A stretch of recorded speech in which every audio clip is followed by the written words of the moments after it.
This week on Intrigued, full effect. This was agony to Allean's mother. She was terminally ill, and this was probably speeding up her illness. It probably was speeding up her death because, she actually passed and never knowing what happened to Allean. Never knowing. So talking about this, it just dug into a wound that was so deep and so painful. I'm Chandrea Thomas, and welcome to episode 7. In this podcast, I talk about curious cases, disappearances, and other stuff.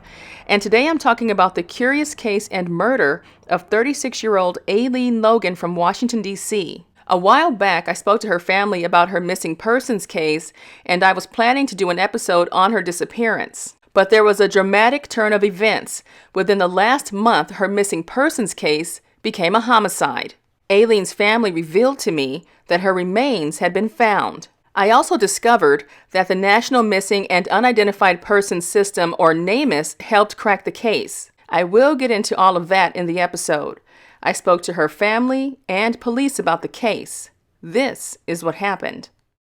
It was around 1:30 a.m. on September 15, 1999, at the 4400 block of South Capitol Street in Southwest D.C. According to reports, Allean, a mother of 2 boys at the time, couldn't be reached by her family. After multiple phone calls with no response, family members had the apartment manager do a wellness check inside of Allean's home. That's where they found one of her children, an infant, still strapped in his car seat on the bed. He had been there for hours, but there was no sign of Allean.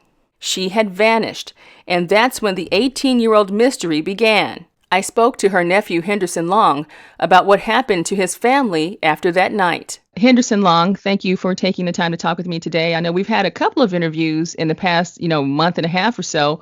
And it's like, as we've gone through these processes and these interviews, the whole dynamic of your story has changed about your aunt, Allean. At first, she was a missing persons case, but now that is no longer the case. Tell me what happened. She went missing under suspicious circumstances. First responders arrived. Family members arrived at her apartment after several unsuccessful attempts to contact her. When they got to the apartment, her son was an infant at the time, was still, strapped into his little car seat that you carry, a baby carrier. He was strapped into that, and his pampers were wet, like he had been there for a while. He was crying. But he was there in the apartment alone. And since that day, September 15, 1999, no one had seen Allean or heard from her since that day, that point on. According to family members, it looked like a struggle had taken place inside of Allean's apartment. Some suspected that one of her neighbors, allegedly known as a drug dealer, may have had something to do with the disappearance. That's because he was murdered just hours before Allean disappeared. And she may have been a witness to his murder. Another interesting detail is that some thought Allean was an FBI informant, but that rumor was never confirmed. At the time, Allean was 36 years old, right? 36. Mm-hmm. What do you guys believe happened to her at that point? Well, our primary theory is that a homicide took place across the hall from Allean. We were certain that Allean knew something. We didn't know exactly what she knew, but we knew she knew something. And Allean had talked to detectives from the Metropolitan Police Department that same day, September the 15th, 1999. And after that day, nobody saw her again. That's the same day she went missing. So basically, on this particular day, September 15th, 1999, she had an encounter with police regarding something that she had seen, some sort of crime or something in the community that she was living in? A homicide right across the hall from her had taken place. Allean and the guy across the hall knew each other. The guy across the hall was a drug dealer, okay? They knew each other. We're almost certain that Allean saw something or she knew something. It's just too many things that lead us to believe that this is associated. It's just almost like common sense, The day you talk to detectives, the same day you turn up missing. Because nobody else really had it out for Allean or really would want to do harm to her, that we know of anyway. As far as witnesses in the neighborhood at that time, did you guys ever get any indication of people who saw anything, saw her with anyone that particular day, aside from the police or any of that? I heard chitter chatter. When I say chitter chatter, the streets was talking to me, telling me that Aileen was seen uh, taken out of the building forcefully by two men. But nobody could give me a physical description. Nobody could give me a time of day. No, none of that. So that really was a dead end. That one theory that she was forced out of her apartment. I think that Aileen was enticed to come out under one pretense, like I got some weed for you, Aileen, or I got this for you, I got that for you, just to get her to step out of the apartment or to step out of the building. I don't think she intended on leaving for a long time. I think once they got Aileen in a vulnerable position, that's when they took advantage of her. That's when they pretty much abducted her, because had they tried to take Aileen out of her apartment, just take her out of there, it'd have been a fight. People would have heard something. It would have been a big ruckus because Aileen was a fighter. She was petite, but you'd have heard something. People would have heard something. People would have heard her kicking and screaming and fighting. So we don't think that they took her out that way, or maybe they incapacitated her or something to get her out of there. But they didn't walk her out of there. I know that for sure. She didn't walk out of there. They didn't force her out of there, walking her out of there. She wouldn't have left her baby alone either. Absolutely not. Mm-hmm. Absolutely not. She wouldn't have did that. That's something that we certain of. And we were right. We knew all along that Aileen pretty much was a homicide. We you always still want to hope for the best. You always still want to hope that maybe, she was in some type of witness protection program, and through by the work she was doing, maybe they had to take her and move her away and give her a new identity. You think all kinds of stuff. And this is what my family was thinking. And they were kind of in limbo. They were kind of like in actual purgatory, meaning she wasn't dead, but we didn't know whether she was alive. So they were stuck there for years. Aileen was spotted and seen by her family with people we know who were working for the FBI. And the FBI was called in because there were so many homicides that the police department couldn't keep up. So Aileen was spotted, socializing, talking with a person we know is affiliated with the FBI. So that's kind of like official but unofficial, the FBI side of it, as far as Mm. her involvement of being an informant. Now, Aileen had, I believe, testified against few drug dealers prior to all this stuff happening. So that's something that is true. She did Wow. testify against several other drug dealers in the D.C. area. Hmm. Are you guys concerned about family safety at this point? Or are you just kind of focused on making sure that she's, put to rest properly? Well, with both, we concern always for family safety is priority. We know I sometimes you can be a betting person, but the people who did this to Aileen, Chandra, I think they did. It was just such a vicious cycle. I think they may even be dead or incarcerated. You never can be comfortable as far as your safety, but we always concerned about safety. But I'm gonna press the envelope with this. I'm gonna keep on working every lead that I can work until I can feel that this case is satisfactorily closed. Until I look at Hmm. everything and to overturn every rock, every stone, because it's witnesses and it's people out there. It's people with information. And social media is my best friend. Social media, Hmm. people hit you in the inbox. Yeah, I remember your aunt. I lived across the hall from her. I'm sorry to hear that. Oh, you did. Police assume, and they're corrected to a certain degree, that most of the witnesses moved away, blah, blah, blah, because this is 18 years ago. But God is good, and you people will surface. Witnesses Hmm. will come forward. Criminals will commit crimes, and God will bring you the witnesses. God will bring you the information. Long says there was a major spike in drug related murders in the 10-year span between 1989 and 99. Based on our previous conversations, you were telling me that At that time frame in 1999, there was a big drug wave happening in DC at that time, and the drug culture at the time. So you said there were a lot of murders and things like that happening that were drug related, right? Yes, ma'am. We had approximately 4,500 homicides in D.C. I know I'm close. It's around in there somewhere. Within those 10 years, we had a lot of homicides. Drug dealers were making it known. They were laying their murder game down, and they was letting people know, if you owe me some money or you do something wrong to me, everybody was trying to, be known as the ruthless, as the worst, as the baddest at that time. Last year, the family turned their DNA into the NamUs system in hopes of finding a match. Then in January, the DNA results were in, and the family was told with 100% certainty that the remains that had been listed as Jane Doe for more than 18 years were Allean. The remarkable discovery became a blessing and a devastating blow to the family, all at the same time.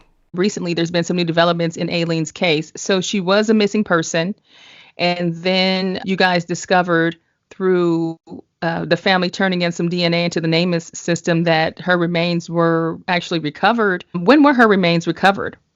Her remains were recovered in 2000. She was a Jane Doe from 2000. I found out in 2018 that they had a match, but we wanted to make sure. So actually, the answer to the question was 2000 was when her remains were recovered, and she was Jane Doe from 2000 to 2018. Wow. So for 18 years, just so I'm clear, Allean was a Jane Doe. Her remains were sitting in the coroner's office or wherever they store remains, and the family is sitting in limbo, not knowing where she is, and then you guys get a DNA hit. Wow. Absolutely. And my first conclusion was it was a colossal failure on the government, because we're not educating families enough about this. This is so important to know. NamUs is a database that's open to everybody. I can put my DNA in there, I can put all my information in there, and it's actually linked up to CODIS. CODIS is the law enforcement side. That's the FBI's. That law enforcement only can go in the DNA into CODIS. But NamUs and CODIS are linked up. Families can go right to NamUs at namus.gov, and they can enter their own DNA in there. But if they don't know, and people are not being educated, my family had no clue. They ain't know nothing about DNA. And law enforcement, the public officers, they dropped the ball because they never came and insisted it. Hey, y'all need to get y'all DNA into the database. Can we get that? Not once. So Wow. basically, I came and started, asking my aunt and them, please, let's open this up, because it was itching at me. And once I got involved, that's when I persuaded them to go and press the envelope with the police department to enter that data, the DNA Mm, data. mm. And that's Wow. how it all started, as far as DNA. It's amazing to me to even stop and think about the reality. Now, let me ask you this. At what point did you guys turn your DNA in? Was it in 2018 or was it before that? I believe it was 2018. So at that point, your family's DNA is entered into NamUs, and then it's scanned and it runs through, and you guys get a hit. How do you find out that there was a match? And what happens in the minds of your family and you when you find out there was a match after 18 years of her just being a Jane Doe? In 2018. We pressed the envelope for them to go and put that information in. My family said, okay, we're ready to start looking at this. You can have our DNA. Her sisters went and they gave it to them. And then they got the hit. When they got the hit came back with just those two. Her sisters, when that hit came back, they requested that the sons submit their DNA to really make sure that this was a solid match.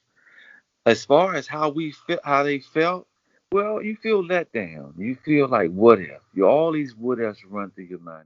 This was agony to Aileen's mother. She was terminally ill, and this was probably speeding up her illness. It probably was speeding up her death, because she actually passed, and never knowing what happened to Aileen, never knowing. So talking about this, it just dug into a wound that was so deep and so painful.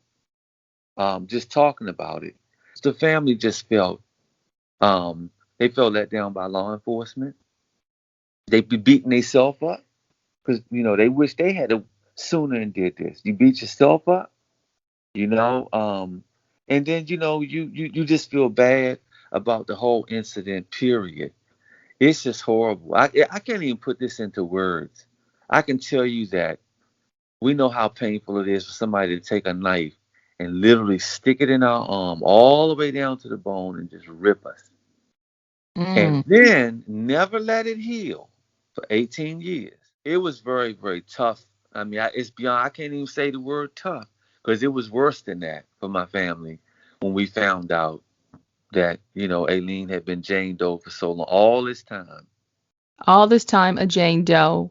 And when it comes to the investigation at this point, what are the police saying to you? Well, they saying the same thing I've been saying to you, that they sorry for our loss. They told us about the match.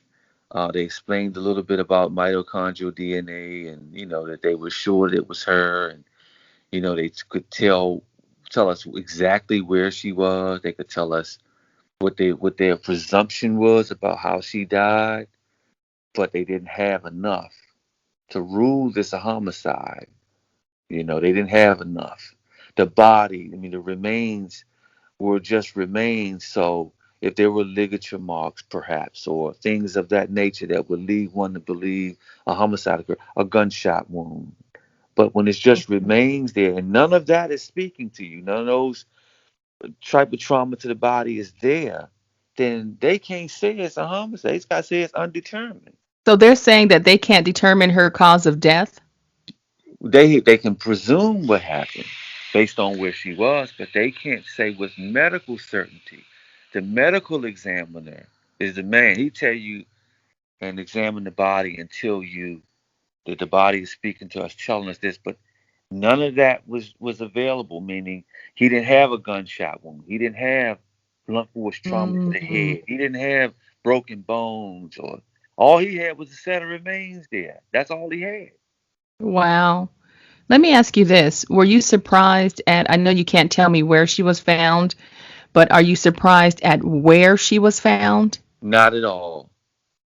Not at all. I wasn't surprised at all because I done seen a lot over the last couple of years. I done seen quite a few things, and um, you got some slick individuals out here. That's all I'm gonna say to you. Very predatory in nature, and you know, you know what they do, Chandra. They this is what they were doing at the time. They was killing people. They were professional killers, and unfortunately, my aunt got somehow got caught up in that whole web of violent culture at the time, and it was so Mm. unfortunate.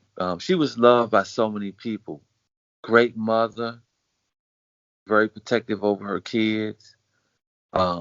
Beautiful person, a beautiful woman. And from what the people, because I really didn't know Aileen. I'm going off of the family. I'm going off of people in the community, the street. And Mhm. everything I heard about her, she always had her kids with her. She had them on her hip. And she'd be walking. She had them with her. So she loved her kids. Can you answer this question? Can you tell me how far away from her home was she found? Not even a mile and a half. Oh, man. Not even a mile and a half. If it's that tops, I can walk. It's a good little walk.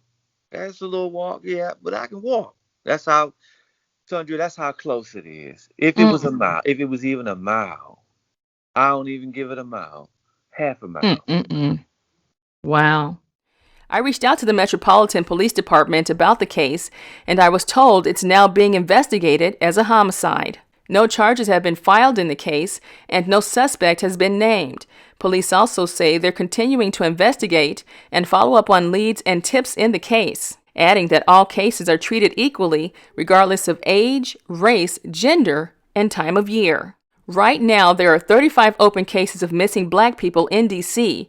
As for the number of black murder victims, they had 160 in 2018, and 106 of those cases are closed. As for 2019, so far they're looking at 20 cases, and 2 of those cases are closed.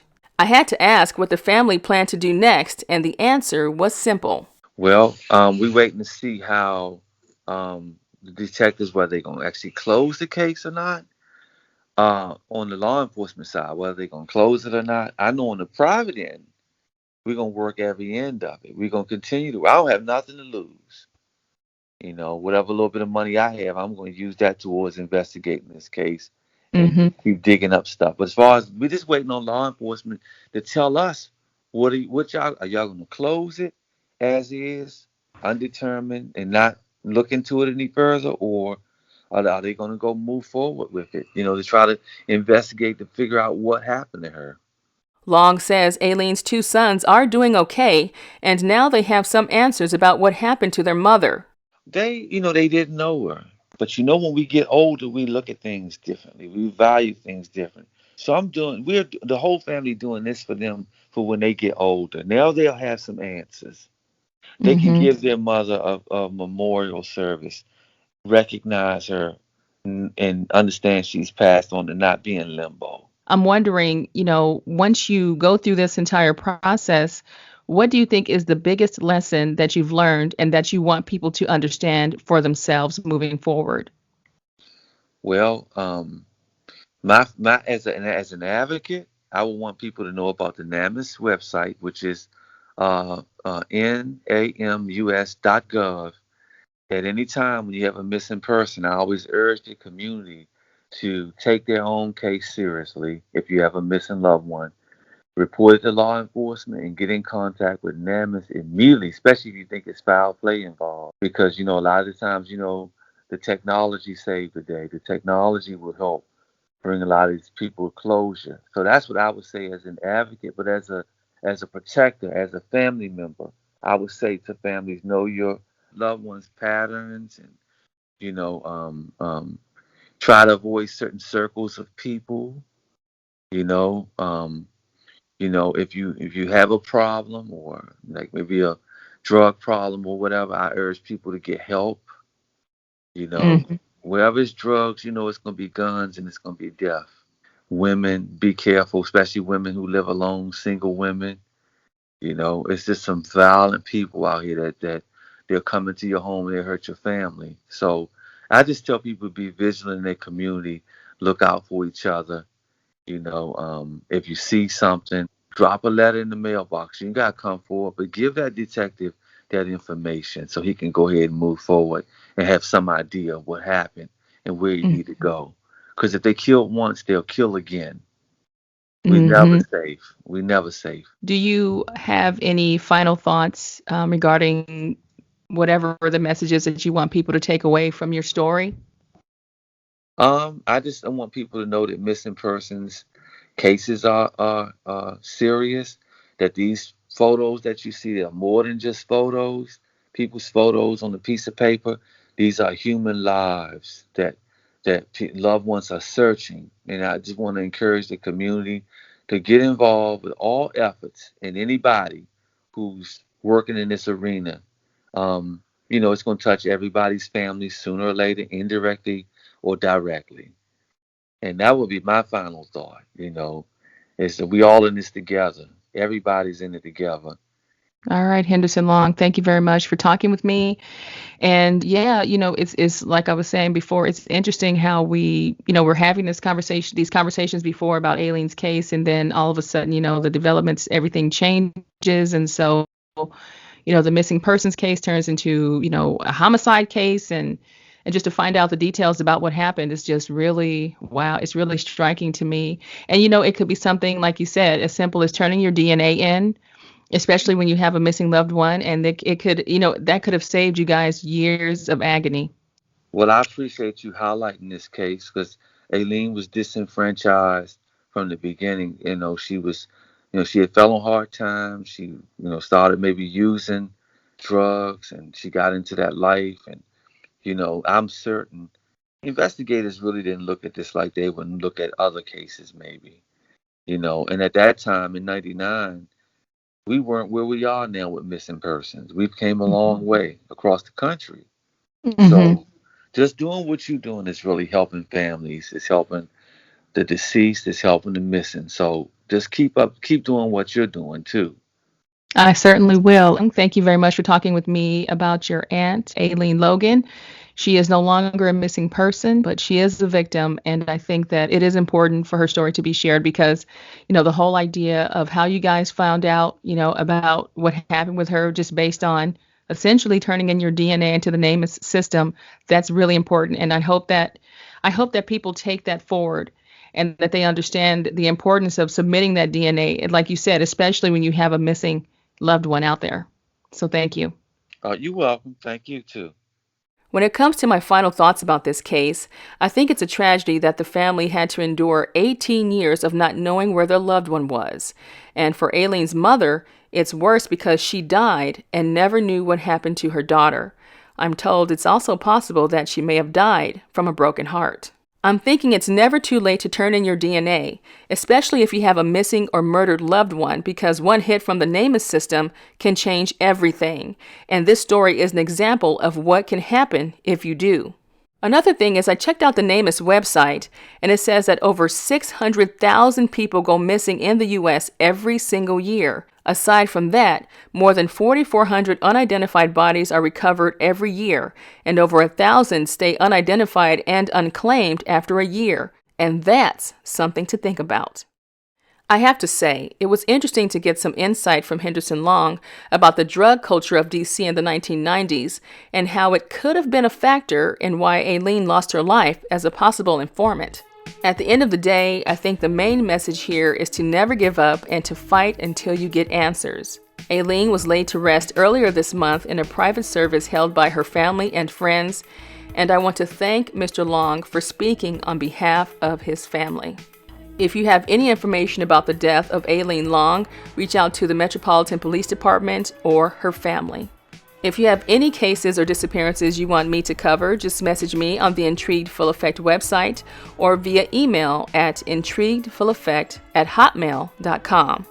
Until next time, be safe and stay true.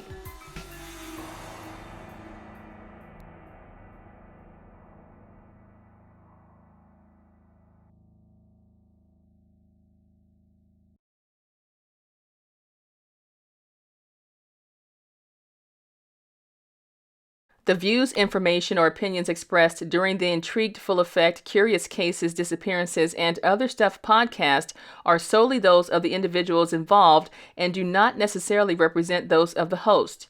The primary purpose of this podcast is to educate and inform.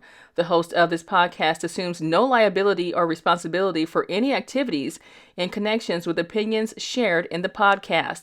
The podcast and blog associated with it shall not be used in any legal capacity or as a basis for expert testimony. No guarantee is given regarding the accuracy of any statements or opinions made on the podcast or blog. This podcast uses copyrighted materials that were fully authorized by the owner. Music by Pond 5.